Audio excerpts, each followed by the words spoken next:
Mark Thiam, originally from Senegal, runs this Afro shop in Saint-Louis, France, where he sells African foodstuffs and other essential goods, as well as offers services including photocopying and printing. Even though his business stayed open during the pandemic lockdown this past 8 weeks, he says he has lost a lot of revenue. I was forced to open due to the nature of my business. Food is a priority. Despite being open Monday through Saturday, my sales have still dropped. I lost my Swiss and German clients due to the closing of the border. Daily, over 300,000 cross-border workers commute into Switzerland from neighboring countries like France, Germany, Italy, and Austria. But with the coronavirus pandemic, borders in the Schengen area have been shut, like this one that connects Saint-Louis, France to Basel, Switzerland, only open to essential workers. Across the border in Basel, Switzerland, Eka Par from Nigeria has not been so lucky. His business isn't considered essential, so it has been closed for several weeks. No income, and then we have been paying a lot of bills. So it's actually a very big, it has a very big impact on our business. We used to cook daily. The vegetable, all the vegetable we bought, all of them got spoiled. Almost all countries closed their international airports and borders as part of measures to check the spread of coronavirus. This means shipping of goods from and to Africa has been suspended. In Germany, Ekenedike, a Nigerian who imports and exports used vehicles to West Africa and Eastern Europe, has been out of business for weeks. In the history of my business, I never feel so bad the way I feel this time around. With all this movement because of this lockdown, nobody is coming out. Everywhere is down. Madi Sakande has same story. His refrigeration business based in Italy cannot ship vital products to his home country, Burkina Faso, and other African countries. We cannot produce our system because our main customer who are using our system is the industry. Most of the industry has closed. Then it's very difficult for us now. Although some European countries, including Germany and France, have started easing lockdown, there are still many restrictions and guidelines. African businesses operating in Europe are adjusting to the new safety standards. Nana Zimmerman, a Ghanaian, owns one of the largest African shops in Basel and Bern, Switzerland. There is a plexiglass between the customer and the salesperson. Not more than 10 people can be in this 300 square meter store at once. And also, if they are waiting for their turn to pay, they have to keep their 2 meters distance from each other.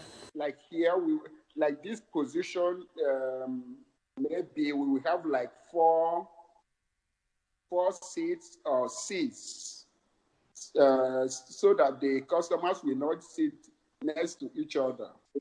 If the customer comes into your office and they find out that he did not wear any mask, the customer have to pay 150 euros penalty, and you, the owner of the company, have to pay 24,000 euros. Andres Schweizer, member of the Swiss Africa Chamber of Commerce, says we must say that we must advise our members to look into the situation in Africa very closely and to decide how to do business in future or how to help.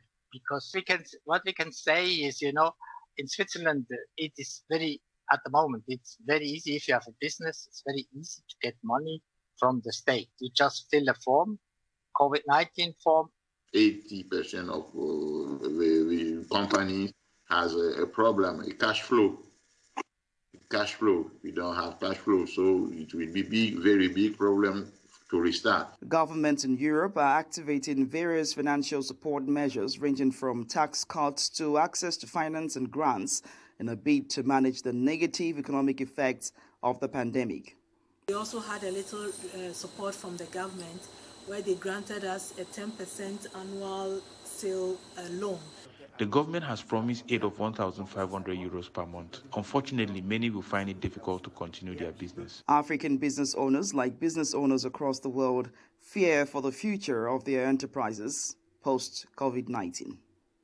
All right, Ugochi Oluigbo, an independent journalist, joins me now for more on this development. Good morning to you, Uche. So how are African businesses that have resumed coping? Well, the few that I've spoken to, especially the one in Basel, Switzerland, he has resumed business, but he has to now put in place these social health measures that have been put in place by the government. So he has reduced his customers. So instead of having, for example, 20 persons in one space, he has to reduce to about 4 persons in one space. And also he has to provide hand sanitizers for those who are coming into the store. And also these measures are being monitored, so you must not flout it. And as you also heard Nana Zimmerman there, who also talked about how she has put in place the barrier, the glass barrier that ensures that her staff are safe from the customers. So it actually protects the customer and the staff. All right. And did the businesses give a sense that they were more interested in reopening or in public health? Well, they also mentioned that, as a matter of fact, it's important for them to have an income. It's important for them to have money, to be able to send home, as always, to their families, But because of what has happened, they would prefer that people are safe. If people are not alive, there will be no customers. So they say that, if it's, no matter how long it takes, they would have to wait. They have no option than to wait. But of course, they are very they're considering the health of the public. And nobody also wants to have a situation where the news goes around that someone came to your shop and got infected. Like she also said, there's been no cases so far. She's been open, and that has been open for all through this duration. About 8 weeks she has been open, and she said there's been no incident, of anybody saying, oh, I got infected at the store. So she has put in place these measures, and they are really, really, really interested in the health of the people. And of course, their business, but health is more important to them. All right, thank you so much. We've got about a minute. If you can, briefly, for those you spoke to, what has been the ripple effect on the ground? Well, absolutely.